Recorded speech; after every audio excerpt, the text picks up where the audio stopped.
كلنا تابعنا الانمي من سبيستون وتعلقنا بيه، وتلاقي الناس الحين تتأثر بس من قد لمعت عيناه او ابرق ارعد ابطالا وعدوك ينبل وعد. وحاليا تلاقي اغلب او 80% منهم صاروا بما يسمى بالاوتاكو، يحبوا عالم الانمي حب كبير ويدعموك يوم تنوي انك تتابع اي انمي، اوكي مو اي انمي، ويعطوك التطبيق المعتاد عشان تتابع الانمي، واللي هو المعروف الذي لا يعرف انمي سلاير او قاتل الانمي. طب ليه هو قاتل الانمي؟ يعني ليه هل هذا يعني انه هو قاعد يخرب في الصناعة؟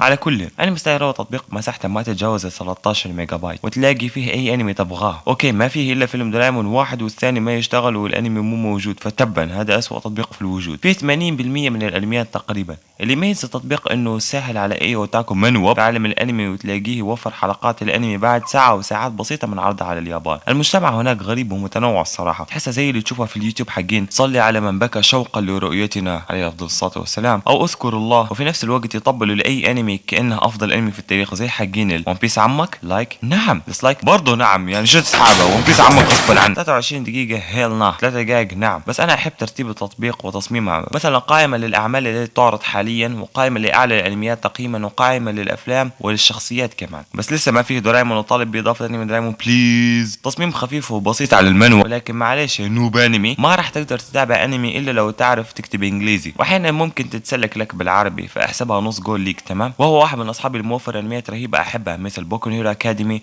وفريرين ودورايمون، فيلم واحد بس والثاني ما يخدم، ويعطيك توصيات قريبة للانميات اللي تحبها، وديما تلاقي كل السيرفرات شغالة. اوكي اسحب على دي. ديما التطبيق ينزل انميات جديده باستمرار، ان شاء الله توه نزل اعلان انمي جديد تلاقيه ياي نزل لك هنا، والشيء هذا رهيب الصراحه. ولكن المشكله ليش ما في الا فيلم دورايمون واحد والثاني ما يشتغل؟ وين باقي الانمي وين الافلام؟ تعرف شيء؟ برنامجكم زبالة، واصلا انا مصاحبك عشان مصلحة قديم، يعني لما كنت صغير عمري 14 سنة، بس حاليا استخدمك بس عشان قائمتي حقت الانميات اللي اتابعها، وانا حاليا مع صاحبي الجديد انمي ثيرابي ما شاء الله ما قصر معايا، معطيني 5 افلام دورايمون مترجمة، واي انمي تبغاه احملها دايركت على اعلى دقة، فالقم يا حقين انمي سلاير.